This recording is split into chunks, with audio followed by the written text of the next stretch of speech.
First question is from Connie Chiwa.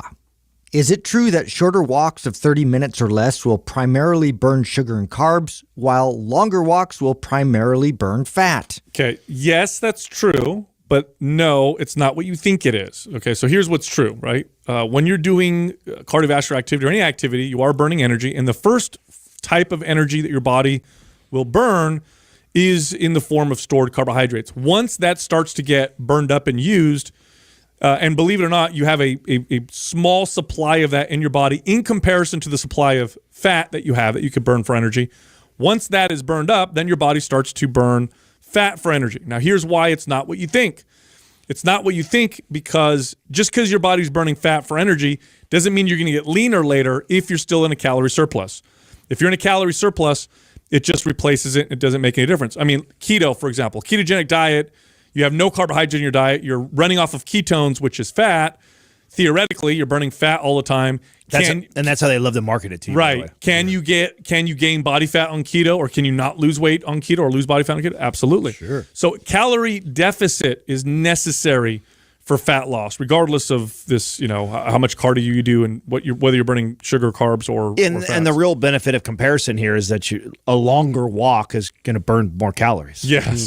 So if I had to compare a 30-minute walk versus somebody who walked for 90 minutes, well, the person who walked 90 minutes is going to burn more fat. That's right. Because they walked longer, and they burn more calories, which will then help them be in more of a calorie deficit than the other person. Yeah, you cannot get around the simple. This is a rule. This is a law. Okay, you can't get around it's a law of thermodynamics and physics where you must take in less calories than you burn in order for your body to search for fuel from itself to burn. If you're eating more calories than you're burning, or the same amount of calories you're burning, your body's not going to... First off, let's say you're eating more calories than you're burning and your body burned calories from its stored fat, well, where do those extra calories go, right? They have to go somewhere. In other words, energy cannot be created nor destroyed. It gets transferred. It turns into other things.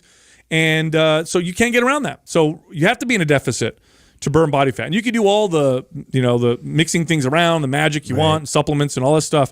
But if that's not happening, you're not going to lose body fat. Yeah, at the end of the day, that's all that matters. I mean, people will deplete themselves of glycogen and then do these like crazy intensive workouts and everything just to get, quote unquote, burning through all the sugar and everything else to then, the rest of the day try to burn fat. But if the calories, if you're still in a surplus, like it's all a wash. Well, and yeah, somebody who, for average people, this is the type of content I can't stand that gets spread in our space.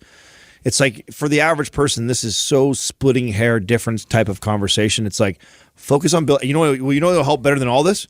Build 5 pounds of muscle. That's it. Yeah. You want to trump walking for 30 minutes or an hour, or short walks versus long walks. Like go build fat burning materials. That's right. Go build 5 pounds of muscle on your body. Okay, which by the way, 5 pounds of muscle distributed amongst your entire body looks like nothing. It won't look like a big difference. You're just tighter. Yes, and your body will naturally on its own, burn more calories, burn more body fat than any of those walks will.